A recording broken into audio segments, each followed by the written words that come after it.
आज हम स्टार्ट कर रहे हैं एक्सरसाइज 12.2 का क्वेश्चन नंबर 13। क्वेश्चन नंबर 13 से पहले का जितना भी क्वेश्चन था हमने करा दिया था। ये एक ही क्वेश्चन हमारा इस एक्सरसाइज का बच रहा था, क्वेश्चन नंबर 13, जिसे आज हम बताएंगे। तो क्वेश्चन नंबर 13 हमारा है, एक गोल मेज पर 6 समान डिजाइन बने हुए हैं। देखिए, एक डिजाइन, दो डिजाइन, तीन डिजाइन, चार डिजाइन, पाँच, छः। ठीक, ये गोल मेज है, इस पर 6 समान डिजाइन बने हुए हैं जैसा कि आकृति में दर्शाया गया है। यदि मेजपोश की त्रिज्या 28 सेंटीमीटर है, मतलब कि इसकी जो त्रिज्या है यहाँ से यहाँ तक, यहाँ से यहाँ तक, यहाँ से यहाँ तक है 28 सेंटीमीटर का। ठीक, तो 0.35 प्रति वर्ग सेंटीमीटर की दर से इन डिजाइनों को बनाने की लागत ज्ञात कीजिए, जिसमें हमारा √3 का वैल्यू दिया गया है 1.7। ठीक, तो देखते हैं कैसे होता है। तो देखिए, हमको ये फिगर दिया गया है।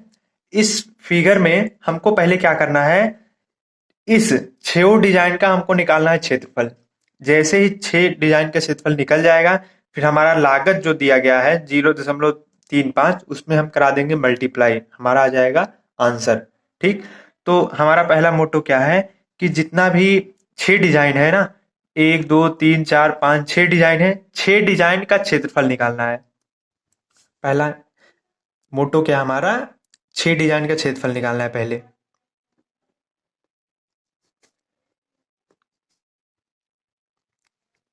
ठीक, हमने सोचा ना कि अगर हम इसमें से अगर हम एक डिजाइन का क्षेत्रफल निकाल लें तो 6 डिजाइन का तो हमको पता चल जाएगा ना। जैसे अभी हम आपसे कह दें कि एक पेन का मूल्य अगर 10 रुपए है, तो मैं आपसे कह दूं 15 पेन का मूल्य कितना होगा, 150 हो जाएगा, क्योंकि 15 × 10 करेंगे 150 आ जाएगा ना। तो हमारा कहने का मतलब ये है कि अगर एक डिजाइन का क्षेत्रफल अगर हमको पता चल जाए तो हम 6 डिजाइन का क्षेत्रफल निकाल लेंगे ना आराम से। तो हम पहले क्या करेंगे, एक डिजाइन का क्षेत्रफल निकालेंगे। जब हमारा एक डिजाइन का क्षेत्रफल निकल जाएगा, फिर हम 6 से मल्टीप्लाई करा देंगे, हमारा एक डिजाइन का क्षेत्रफल निकल जाएगा। तो हम एक डिजाइन का क्षेत्रफल निकालेंगे, एक डिजाइन का क्षेत्रफल। देखिए, हमारी 6 डिजाइन है, 1 2 3 4 5 6। तो 6 में से केवल हम एक का ही डिजाइन का क्षेत्रफल निकालेंगे। तो मान लीजिए हम इस डिजाइन का क्षेत्रफल निकालेंगे। ठीक, इस डिजाइन का क्षेत्रफल निकालेंगे। अब ध्यान से देखिए, यहाँ पर वृत्त का केंद्र होगा। तो हम क्या करते हैं ना, इसको अगर इससे मिला दें तो कोई दिक्कत, इसको इससे मिला दें कोई दिक्कत, क्योंकि ये वृत्त की त्रिज्या है ना। यहाँ से यहाँ तक वृत्त की त्रिज्या है 28 सेंटीमीटर, हमारा क्वेश्चन में दिया ही गया है। तो हम इसको ऐसे मिला दे रहे हैं। ठीक, सभी जगह। इसका रीजन भी अभी हम आपको बताते हैं हमने ऐसा क्यों किया। अब हम क्या करेंगे ना, इसका क्षेत्रफल हमको निकालना है, ओ ए बी। इस फिगर को, ओ ए बी फिगर को हम लोग बाहर निकाल लेते हैं ऐसे। ये हम आपको समझाने के लिए बता रहे हैं, ठीक है। इसको हमने बाहर निकाल लिया, इस वाले फिगर को, ओ ए बी। यहाँ पर लिख दीजिए ओ, और यहाँ पर लिख दीजिए ए, यहाँ पर लिख दीजिए बी। और हमको क्षेत्रफल इसी का निकालना है, ये जो छायांकित भाग है इसी का क्षेत्रफल निकालना है, मतलब इसी का तो क्षेत्रफल हमको निकालना है। तो इसी का क्षेत्रफल हम लोग निकालेंगे। देखिए, हमने सोचा इसका क्षेत्रफल कैसे निकलेगा। तो हमने सोचा ना कि अगर हम पूरे का क्षेत्रफल निकाल लें, इतना पूरा जितना है ओ ए बी, इस पूरे का क्षेत्रफल अगर हम लोग निकाल लें, फिर उसमें से हम लोग ये जो त्रिभुज है इसका क्षेत्रफल अगर हम लोग घटा देंगे, तो हमारा यही तो क्षेत्रफल बचेगा छायांकित भाग का। ठीक, तो हमारा एक डिजाइन का क्षेत्रफल निकल जाएगा। फिर से समझा दे रहे हैं कि इसका क्षेत्रफल कैसे निकलेगा। हम लोग क्या करेंगे, पहले ओ ए बी का क्षेत्रफल निकालेंगे।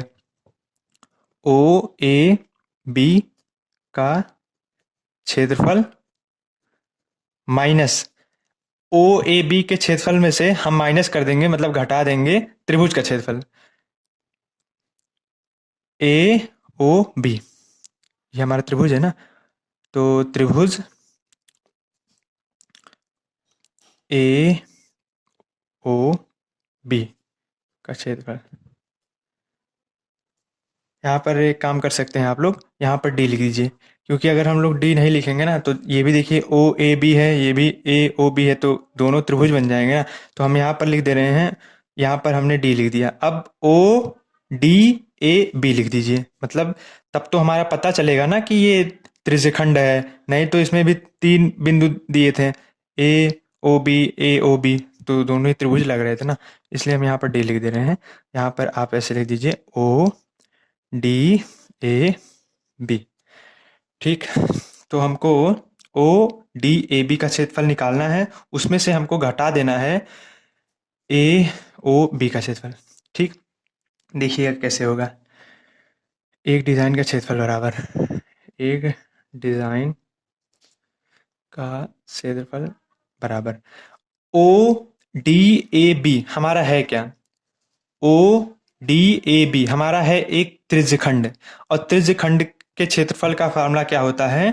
थीटा बटे 360 गुणे पाई आर स्क्वायर। ठीक, यहाँ पर माइनस लिखा है, यहाँ पर हमने माइनस लिख दिया। अब यहाँ पर देखिए त्रिभुज लिखा है, त्रिभुज ए ओ बी, ए ओ बी।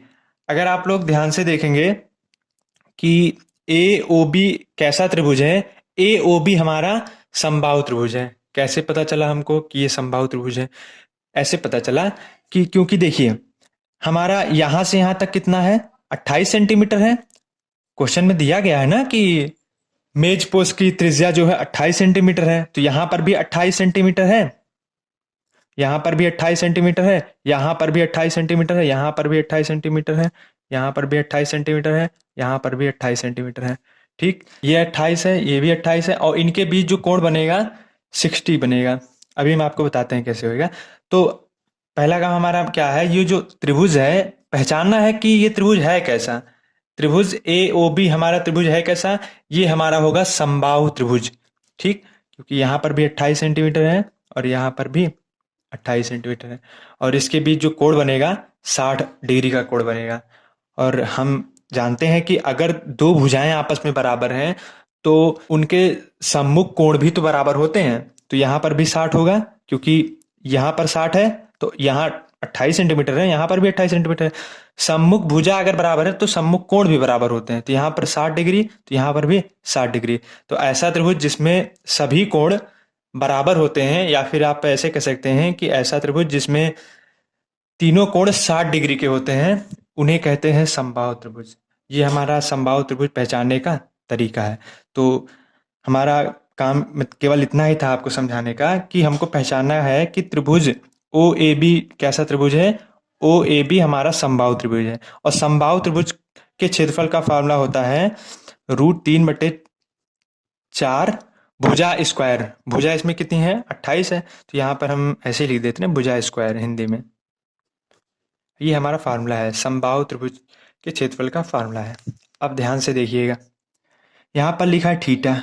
थीटा मतलब ये एंगल। ये एंगल तो हमको नहीं पता, यहाँ पर हमने 60 लिख दिया है, होगा भी 60, लेकिन अभी हम आपको बताते हैं यहाँ पर 60 आया कैसे। ठीक, देखिए जैसे एक वृत्त है, ठीक, वृत्त का अगर हम एक भाग कर दें, हमने केवल एक भाग किया है, तो वृत्त पूरा कितना होता है? 360 डिग्री। जब ये पूरा 360 डिग्री है ना, तो हमने एक बार ऐसे एक व्यास खींच दिया, तो ये कितने बराबर दो भागों में बटा? एक भाग ये, एक भाग ये, तो 360/2 करेंगे, हमारा कितना आएगा? 180 आएगा। तो यहाँ पर भी 180 डिग्री होगा और यहाँ पर भी 180 डिग्री होगा। इसी प्रकार अगर हम यहाँ पर अगर 4 भाग कर देते हैं, 4 भाग करेंगे तो क्या होगा हमारा एंगल? देखिएगा, ये पूरा 360 डिग्री का है ना, तो 360 अपॉन कितने बराबर भागों में बटा है? 1 2 3 4, 4 से भाग दे दीजिए, हमारा आ गया 90।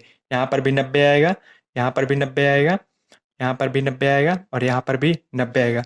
ठीक इसी प्रकार इसमें भी इसका एंगल निकालने के लिए हमको क्या करना है? ये पूरा कितना है? 360 डिग्री ना, तो 360 डिग्री अपॉन कितने बराबर भागों में बट रहा है, 1 2 3 4 5 6, 6 से दे दीजिए भाग, काटे देंगे हमारा आ जाएगा 60 डिग्री। तो यहाँ पर देखिए कितना आ गया 60 डिग्री। जैसे यहाँ पर देखिए हमने काटा था 360/4 को तो 90 आया था, तो 90 यहाँ पर भी था, 90 यहाँ पर भी था, 90 यहाँ पर भी, 90 यहाँ पर भी। ठीक इसी प्रकार इसमें भी जब 6 बराबर भागों में बट रहा था तो हमने 360/6 को भाग दे दिया, हमारा 60 आ गया। 360 से इसलिए भाग दिया क्योंकि एक वृत्त जो होता है पूरा 360 डिग्री का होता है। ठीक, तो हमारा एंगल कितना आ गया, थीटा कितना आ गया 60। यहाँ पर लिख दीजिए 60 अपॉन 360 इंटू पाई, पाई का वैल्यू पाई लिख दीजिए अभी, आर स्क्वायर, आर हमारा कितना है 28 है ना, तो 28 स्क्वायर लिख दीजिए, माइनस 3/4 भुजा स्क्वायर। तो वृत्त की मतलब त्रिभुज का, ये हमारा त्रिभुज है ना, इस त्रिभुज का भुजा हमारा कितना है 28 सेंटीमीटर है ना, तो 28 लिख दीजिए, 28 स्क्वायर। ठीक, अब इसी को सॉल्व करना है हमको। तो 0 से 0 कैंसिल, इसको काट देंगे, हमारा आ जाएगा 1/6। अगर आप लोग ध्यान से देखेंगे यहाँ पर भी 28 स्क्वायर कॉमन है, यहाँ पर भी 28 स्क्वायर कॉमन है, तो हम इसको बाहर निकाल लेते हैं। 28 स्क्वायर बाहर निकाल लीजिए, तो हमारा बचा क्या 1/6 गुणे पाई, तो हम ऐसे लिख दे रहे हैं पाई/6, क्योंकि 1 का गुणा पाई में कराएंगे हमारा पाई आएगा ना, माइनस √3/4। ठीक, अब पाई का वैल्यू कितना होता है, पाई का वैल्यू होता है 22/7। यहाँ पर पाई का वैल्यू रखेंगे तो 22/7 गुणे 6, क्योंकि हमारा 6 भी है ना, 6 माइनस √3 का वैल्यू 1.72, ये क्वेश्चन में दिया गया है। 28 का स्क्वायर कर दीजिए, तो हमारा आ जाएगा 784।